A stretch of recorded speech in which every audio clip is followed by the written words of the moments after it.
오늘 우리에게 주신 말씀 요한복음 2장 1절에서 5절 말씀으로 결핍을 만났을 때라는 주제로 요한복음의 강해의 말씀을 계속해서 듣도록 하겠습니다. 많은 사람은 자신의 삶에 넘치는 체험이 있기를 기대하며 살아갑니다.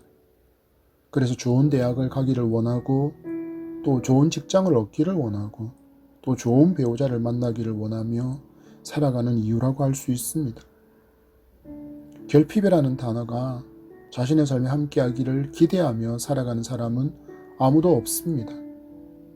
보통의 사람은 더 넓은 집, 더 좋은 브랜드의 자동차, 더 좋은 환경, 더 많은 은행 잔고, 더 넓은 부동산, 더 많은 보석, 더 비싼 명품을 소유하려고 애쓰며 사는 인생이라고 해도 과언이 아닙니다.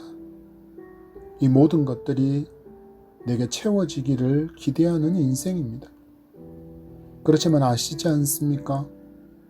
이런 기대에 도달하는 사람은 소수에 불과합니다.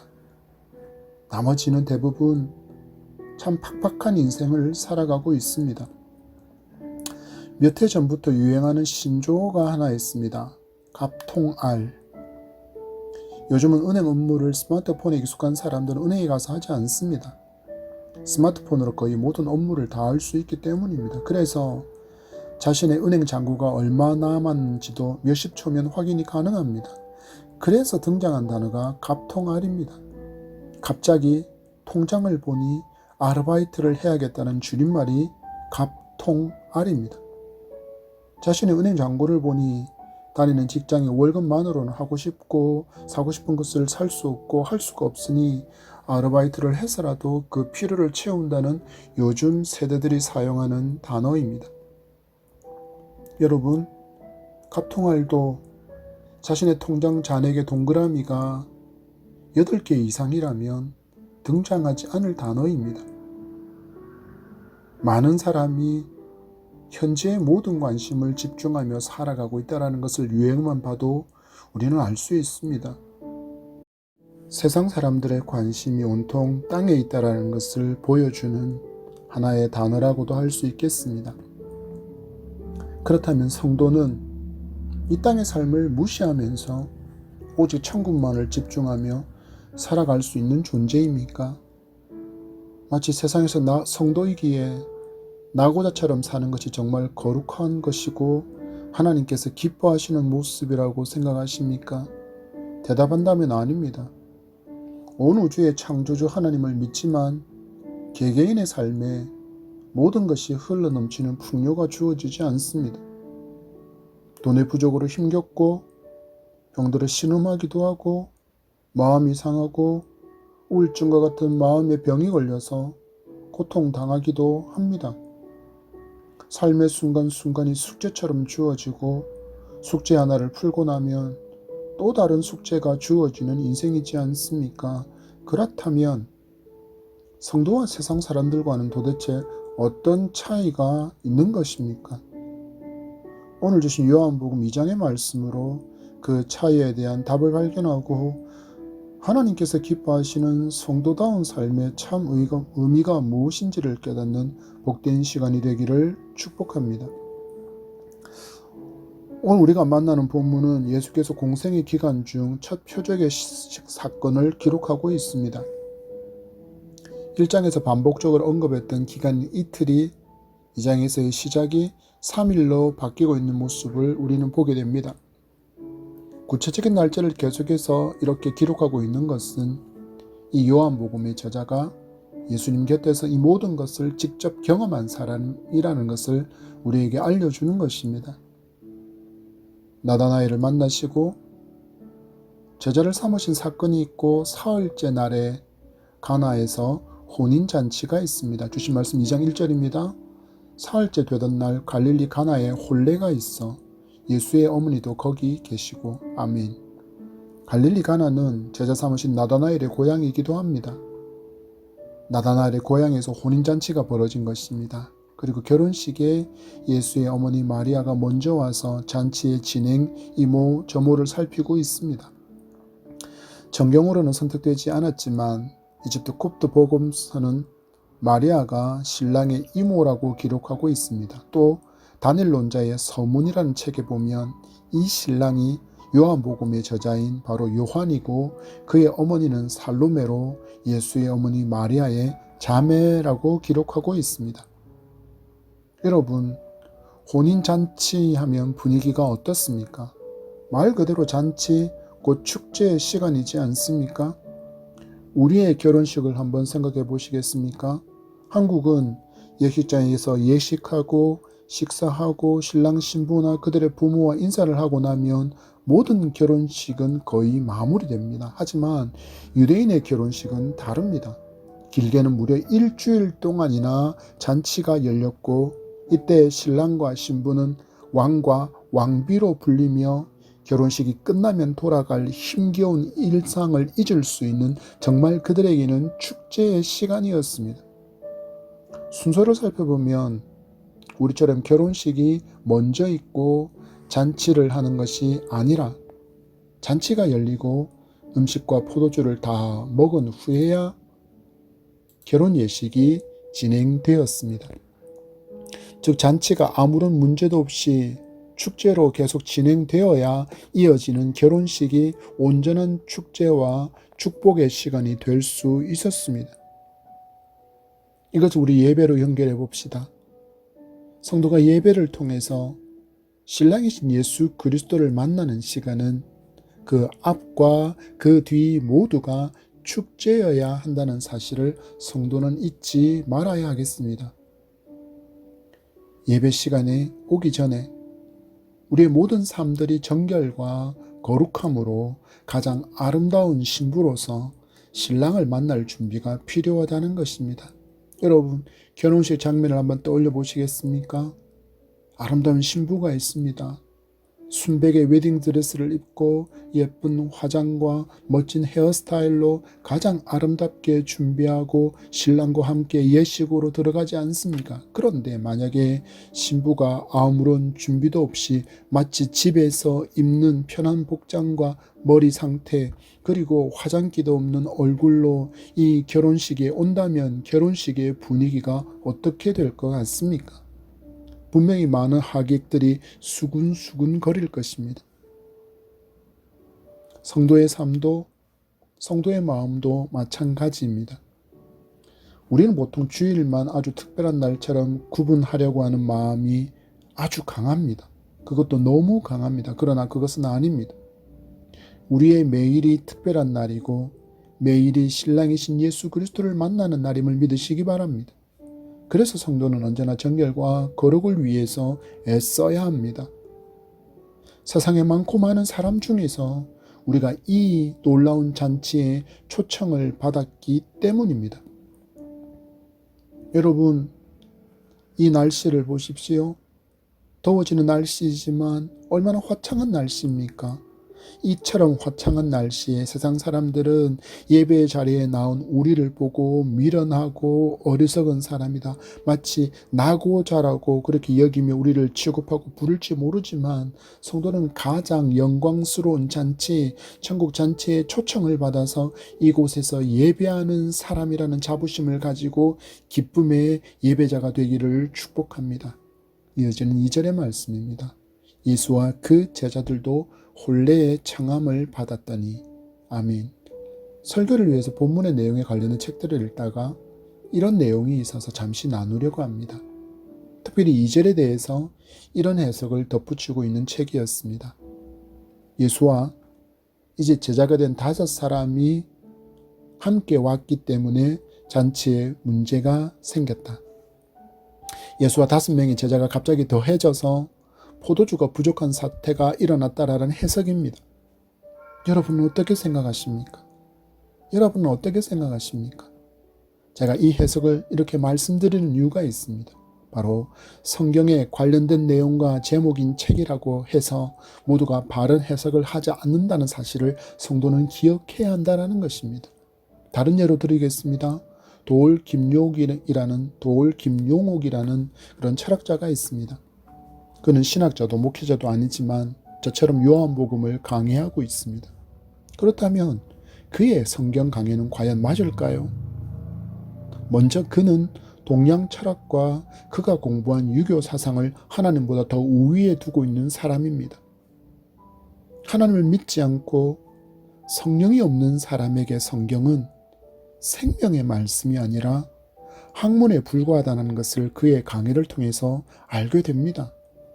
이런 이유 말고도 더 많은 문제가 있다는 것만 밝히고 다음에 기회가 있다면 구체적으로 말씀드릴 기회를 갖도록 하겠습니다. 이처럼 기독교라는 이름으로 성경을 논한다고 해서 혹은 신앙에 유익을 끼치지 못하고 다른 것들을 이야기하는 사람들을 만나게 된다 할 때 우리는 바른 길이 아닌 엉뚱한 길로 갈 수 있다는 것을 잊지 마시고 조심하시기 바랍니다. 혹시나 읽고 계신 신앙 서적이 이해가 안 되거나 고개를 갸웃거리게 만드는 문제가 있다 그러면 목회자에게 문의하십시오. 그리고 바른 지도를 받는 것이 가장 좋은 방법입니다. 본문의 말씀을 주목해 보십시오. 예수께서 잔치에 오신 이유가 무엇입니까? 첫 번째, 표적을 행하기 위해서 오셨습니다. 예수께서는 첫 번째 표적을 통해서 예수께서 누구신지를 사람들에게 알게 하고 또한 예수를 그리스도로 믿고 제자의 삶으로 하나님께 영광을 돌리도록 하기 위해서라는 목적이 요한복음이 계속 강조하고 있는 것입니다. 그런 점에서 우리가 요한복음의 말씀을 묵상하면서 놓치지 말아야 할 주제가 세 가지 있습니다. 첫 번째, 예수는 누구신가? 예수가 누구신지를 알아야 우리는 바로 믿을 수 있다는 것입니다. 두 번째로, 예수는 무슨 일을 하시는가? 예수께서 하시는 일들의 의미가 무엇인지를 우리는 묵상해야 한다는 것입니다. 마지막으로, 예수 그리스도는 사람들을 어떻게 쓰시는가? 이 주제를 기억하며 요한복음의 말씀을 묵상한다면 더 풍성한 은혜가 있는 줄 믿습니다. 여전히 잔치는 진행 중인데 잔치를 준비하는 연회장에게 당황스러운 소식이 전해졌습니다. 그리고 결혼식의 어른이었던 마리아에게도 이 소식이 전해지는데 그 내용이 3절의 말씀입니다. 3절입니다. 포도주가 떨어진지라 예수의 어머니가 예수에게 이르되 저들에게 포도주가 없다 하니. 아멘. 여러분, 이것은 가벼운 문제가 아닙니다. 아주 심각한 문제가 일어난 것입니다. 왜냐하면 유대인의 잔치에 포도주가 떨어진다는 것은 그들이 갖고 있었던 기본적인 손님 접대, 손님을 환영하고 준비하고 대접하는 그 모든 준비가 소홀했다라는 평가이기 때문입니다. 잔치에 참석한 사람들이 한마디씩 불평과 원망을 쏟아내고 심각한 경우에는 법적인 조치를 당하기도 할 수 있는 일이었다라는 것입니다. 더 큰 문제가 있습니다.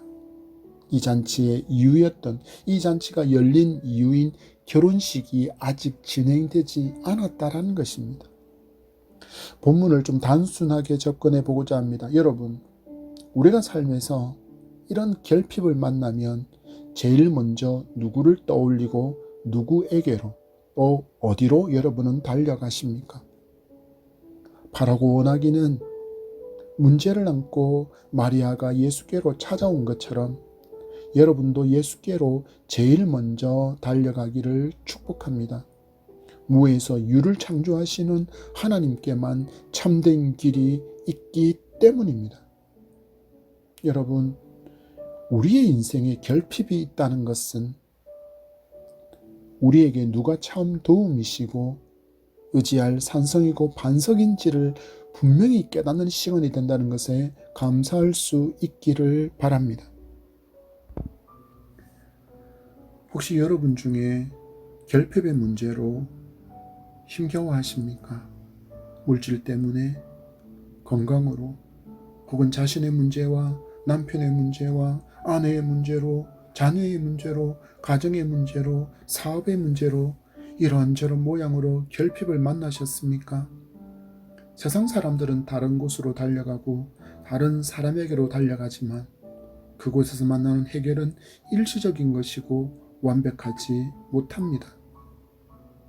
원망하고 불평의 이유가 될 수 있겠지만 성도에게 결핍은 은혜를 깨닫고 감사할 수 있는 기회, 하나님의 전능하심을 경험하는 기회가 됨을 믿으시기 바랍니다. 결핍은 원망이 아니라 하나님께로 나아갈 기회이기 때문입니다.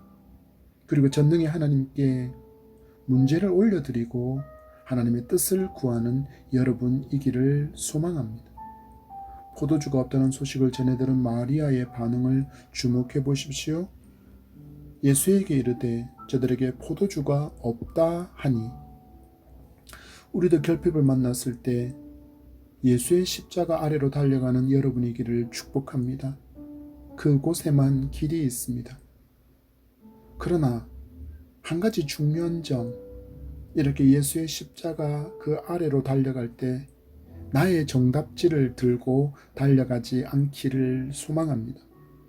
내 계획, 내 결과를 미리 하나님께 내밀고서는 이대로 해 주십시오라고 청구하지 않아야 한다는 것입니다. 우리는 예수께서 십자가 앞에서 어떤 기도를 드렸는지 주목해 보기를 원합니다. 마태복음 26장 39절의 말씀입니다.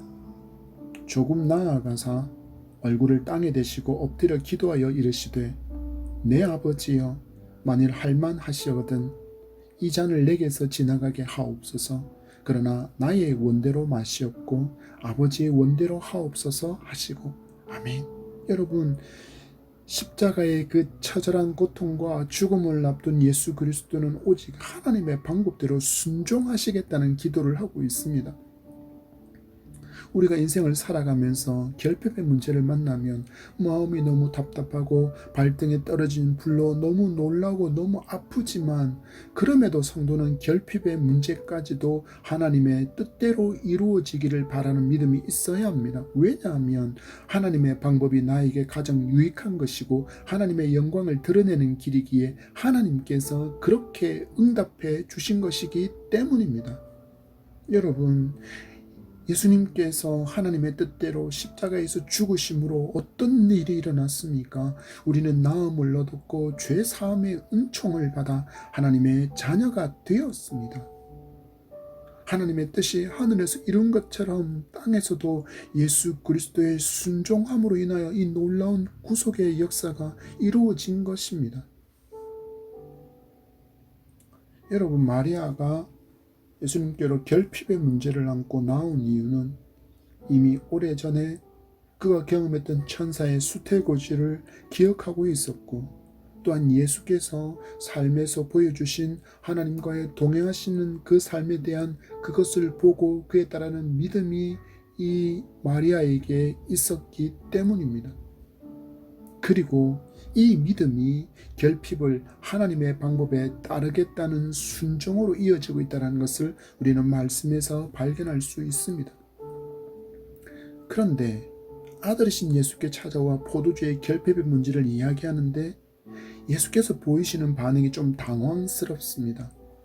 우리가 기대하는 것과는 다른 그런 반응이 나타나고 있습니다.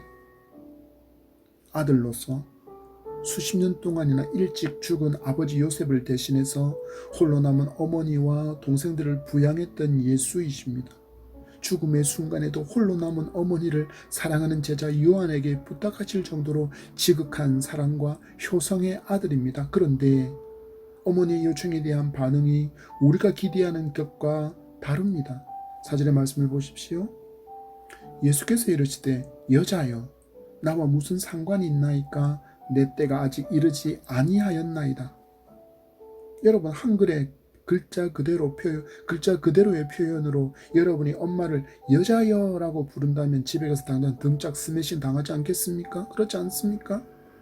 여기서 헬라어로 여자여라는 것은 귀나이인데, 이는 예수께서 십자가에서 어머니 마리아를 그의 사랑하는 제자에게 부탁하면서 쓰신 단어와 똑같은 단어로 멸시의 의미가 아니라 황후를 부를 때 혹은 아내를 다정하게 부를 때 사용된 존칭의 의미를 가진 단어라는 것을 기억하시기 바랍니다.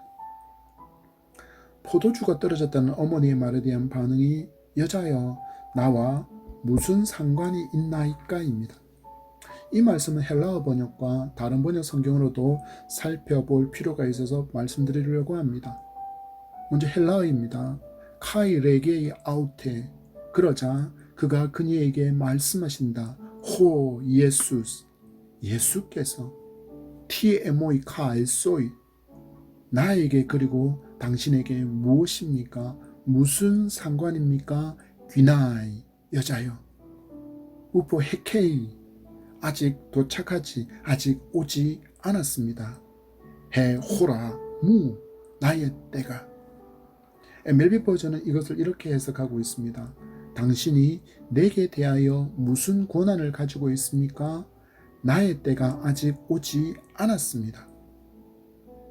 예수께서는 이제 공생애에서의 첫 표적을 행하셔야 하는데 단순히 어머니의 요청에 따라 결핍된 포도주를 보충하는 일이 아니라 이 표적을 통하여 하나님의 영광을 드러내고 예수께서 하나님의 어린 양으로서의 사역을 시작하는 자리이기에 그 모든 일의 권위가 그 모든 일의 시작이 하나님께로부터 시작되어야 한다는 것을 분명하게 밝히고 있는 것입니다. 이제는 어머니와 나의 관계가 엄마와 아들에서 메시아와 죄인인 인간의 관계로 바뀌고 있다는 것을 알려주는 장면이기도 합니다.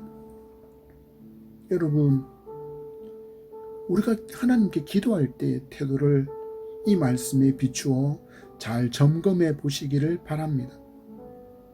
나의 뜻을 관철하려고 하나님께서 나에게 저 주시기를 기대하는 기도인지, 내 뜻이 아닌 하나님의 뜻이 나를 통해서 이루어지기를 원하는 기도인지 점검해 보아야 한다라는 것입니다. 바로 그 이유가 이 본문에 담겨 있기 때문입니다. 여러분, 예수께서 전능의 하나님이심을 믿습니까? 그렇다면 우리가 기적이라고 부르는 일들이 예수께는 너무나도 당연히 일어날 수 있는 일이라는 믿음이 있습니까? 그래서 예수께서 내게 응답하시는 모든 응답은 옳은 것입니다. 나의 기도 제목대로 응답되었다면 거기에 하나님의 뜻이 있었기 때문이고, 내가 기대지 않는 모습으로 응답되었더라도 거기에 하나님의 뜻이 있었기에 그렇게 된 것입니다. 이 말씀에 진정 아멘 한다면 우리는 삶에서 만나는 모든 일을 나의 시선이 아닌 하나님의 시선으로 볼 수 있는 한 단계 성장한 담대한 믿음을 가질 수 있음을 믿습니다. 여러분, 결핍이라는 십자가가 여러분에게 주어진다고 해도 그 결핍을 통해서 하나님은 분명히 영광을 받으실 것입니다.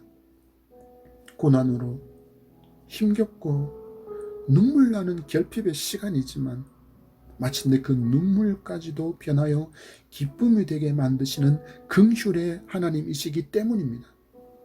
당신의 아들을 죽이시고 나를 대신 살리신 하나님이십니다. 말씀합니다. 나는 무엇도 아끼지 않는다. 너희들에게 나는 어떤 것도 아끼지 않는다 말씀하십니다. 로마서 8장 32절입니다. 자기 아들을 아끼지 아니하시고 우리 모든 사람을 위하여 내주시니가 어찌 그 아들과 함께 모든 것을 우리에게 주시지 아니하겠느냐. 아멘. 아멘. 하나님께서 우리에게 허락하시는 것은 가장 선하고 우리에게 가장 안성맞춤이라는 믿음이 말씀을 듣는 저와 여러분에게 자라나게 되기를 축복합니다. 예수께서 말씀하시는 우포 헤케이 헤 호라무, 나의 때가 아직 오지 않았다의 말씀의 의미와 교훈은 다음 주에 연결해서 나누도록 하겠습니다. 5절입니다. 그의 어머니가 하인들에게 이르되 너에게 무슨 말씀을 하시든지 그대로 하라 하니라. 아멘. 문제를 아들이신 예수께로 들고 왔지만 그 문제를 받아드신 예수는 이제 메시아로서의 공생애를 시작하십니다. 이 일을 위해서 하나님께서 어떻게 사람을 들어 사용하시는지를 보게 됩니다. 여러분, 등장인물을 보십시오. 어머니 마리아가 등장하고 하인들이 등장하고 있습니다. 어머니 마리아의 신분이 어떻습니까? 과부입니다. 그리고 하인들은 천대받던 대상입니다. 잔치에 초대받은 많고 많은 사람 중에 하나님께서 어떤 사람을 들어 사용하고 계십니까? 연약하고 외면당하고 천대받는 존재이기에 사용하시는 것입니까? 아닙니다. 그 힌트가 마리아의 명령 속에 있습니다. 마리아가 하인들에게 명령하는 그 명령 속에 있습니다. 너희에게 무슨 말씀을 하시든지 그대로 하라. 포도주를 떠나르던 사람들이 누구입니까? 바로 이 하인들입니다. 지금 이 잔치에 포도주가 부족한 상황이라는 것을 누구보다도 잘 아는 존재입니다. 그들에게 예수께서 무슨 말을 하시든지 무슨 명령을 하시든지 그대로 하라는 말은 무슨 일을 시킬지는 아직 모르지만 나중에는 알게 됩니다. 물을 떠서 항아리에 채우라는 명령을 받습니다. 그리고 그게 순종했습니다. 그리고 채워진 그 물을 떠서 이번에는 연회장에게 갖다 주라는 명령 또한 분명히 주어질 것인데 여기에 또한 하인들은 순종합니다. 그런데 이 명령은 쉽게 순종할 수 있는 명령이 아닙니다. 왜냐하면 목숨이 걸린 일이기 때문입니다. 포도주가 필요한데 지금 분명히 물을 떠서 길러 채운 그 항아리에서 물을 떠서 포도주가 필요한 연회장에게 갖다 준다는 것은 내 목숨을 내 걸어야 하는 일이었습니다. 그런데 하인들은 순종합니다. 순종하지 않았던 사울에게 교훈하는 사무엘의 말씀을 보겠습니다. 사무엘상 15장 22절입니다. 사무엘이 이르되 여호와께서 번제와 다른 제사를 그의 목소리를 청종하는 것을 좋아하심같이 좋아하시겠나이까. 순종이 제사보다 낫고 듣는 것이 수량의 기름보다 나으니. 아멘. 하나님은 당신의 목소리를 청종하는 것을 좋아하시고 목소리에 순종하는 것을 좋아하시고 말씀을 듣는 것을 좋아하신다고 다 예배와 관련된 번제, 제사, 수당의 기름과 비교하면서 말하고 있습니다. 한마디로 순종이 없는 예배, 순종하려는 결단이 없는 예배, 말씀에 따라 순종하지 않는 예배를 하나님께서 기뻐하시지 않는다는 것입니다. 여러분, 자꾸 귀만 크게 만들지 마시기를 바랍니다. 요즘 우리는 인터넷과 방송을 통해서 우리나라에서 아니 전 세계에서 유명한 목사의 설교를 마음껏 들을 수 있습니다. 예전과 비교한다면 말씀의 꼴을 먹을 기회가 없다는 것은 변명도 되지 않는 시대입니다. 그런데 왜 그토록 많은 설교를 들음에도 내게 말씀의 기적이 일어나지 않는 것입니까? 박영선 목사님은 이렇게 설교합니다. 왜 한국 교회는 점점 기적이 없어지고 있는가? 예수님께로 복음을 듣고 돌아오는 기적은 있다. 불의의 사고 속에서 예수님을 만나고 돌아오는 기적도 상당히 많다. 그런데 중요한 것은 이렇게 하나님의 품으로 돌아온 자가 하나님의 일을 하는 동안 생기는 기적은 없다. 그리고 구체적으로 그 기적을 이렇게 이야기합니다. 저 사람이 저렇게나 겸손한 사람으로 바뀔 수 있다니, 저렇게 짓밟히고도 저렇게 겸손할 수 있고 온유할 수 있는가 하는 기적은 없다라는 것입니다. 마리아와 같이 그리고 하인들과 같이 무슨 말씀이라도 하나님의 말씀이라면 그대로 따르는 순종이 없기 때문입니다. 여러분, 기적을 원하십니까? 그렇다면 내 뜻이 아닌 하나님의 뜻을 구하며 사시기 바랍니다. 나의 기대가 아니라 하나님의 기대를 구하며 사시기 바랍니다. 그러면 말씀의 기적을 마주하게 될 것입니다. 그리고 하나님은 여러분을 통해서 영광 받으시는 일들을 행하실 것입니다. 하나님께서 기뻐하시는 삶을 마태복음 7장 21절이 알려줍니다. 나더러 주여 주여 하는 자마다 다 천국에 들어갈 것이 아니요 다만 하늘에 계신 내 아버지의 뜻대로 행하는 자라야 들어가리라. 아멘. 여러분, 주여 주여 주여 주여 삼창이 기적을 부르는 주문이 아니라 아버지의 뜻대로 하나님의 뜻대로 행하는 순종이 기적을 가져오는 열쇠임을 믿으시기 바랍니다. 이를 위해서 우리는 예수께서 하나님이심을 믿어야 합니다. 그리고 하나님의 말씀은 결코 거짓이 아닌 진리임도 믿어야 합니다. 그 믿음으로 말씀에 따라 순종하며 살아갈 때 우리는 기적을 만날 수 있기 때문입니다. 그리고 결핍이 주는 유익과 은혜를 깨달을 수 있습니다. 이것이 예수를 믿는 사람과 믿지 않는 사람이 마주하는 삶에 대한 반응의 차이입니다. 결핍을 만났을 때 삶에 대한 반응의 차이라는 것입니다. 문제를 안고 하나님께로 달려오는 사람 누구입니까? 성도입니다. 문제를 만났을 때 세상 사람들은 누구에게로 달려갑니까? 세상 사람들은 어디로 달려갑니까? 그들은 자신들의 도움인, 자신들의 힘이 되는, 자신들의 능력이라고 생각하는 그 환경에게, 그 사람에게로 달려가고 있는 것을 우리는 보지 않습니까? 세상의 사람에게로, 세상의 환경에게로 우리가 결핍이라는 문제를 만났을 때 우리도 그렇게 달려간다면 진실로 고민해 보십시오. 나에게 예수 그리스도는 누구이신가? 말씀을 맺습니다. 결핍이 하나님께서 내게 말씀하고 싶어 하신다는 신호라는 것을 발견하셨습니까? 말씀의 교훈을 기억하며 결핍을 붙들고 하나님의 뜻이 이루어지기를 간구하는 여러분이기를 축복합니다. 말씀의 교훈을 붙들고 내 생각으로는, 내 판단으로는, 내 경험으로는 안 될 것 같은 그 문제까지도 하나님의 전능하심을 신뢰하며 하나님께 먼저 올려드리며 간구하고 순종하는 여러분이기를 축복합니다. 하나님은 나를 통해서 하나님의 일을 하고 싶어 하십니다. 이 일이 무엇인지 히브리서는 우리에게 이렇게 알려줍니다. 히브리서 2장 17절입니다. 그러므로 그가 범사에 형제들과 같이 되심이 마땅하도다. 이는 하나님의 일에 자비하고 신실한 대제사장이 되어 백성의 죄를 속량하려 하심이라. 아멘. 바로 예수께서 행하신 메시아로서의 그 일들, 우리를 구원하신 그 일들, 지금은 우리가 이 구원의 놀라운 예수 그리스도를 전하는 일이 바로 하나님의 일이라는 것입니다. 예수를 믿고 내게 일어난 전인격적인 변화라는 기적을 믿지 않는 사람에게 보여주는 것입니다. 나의 삶으로, 나의 말로 그들에게 보여주는 것입니다. 이 길은 분명히 십자가의 길이기에 고난도, 눈물도, 수치와 모욕 또한 당하겠지만 우리를 위해서 십자가에 달리신 주님을 묵상하면 또 일어날 힘을 얻고 믿음의 길, 이 십자가의 길을 우리도 걸어갈 수 있음을 믿으시기 바랍니다.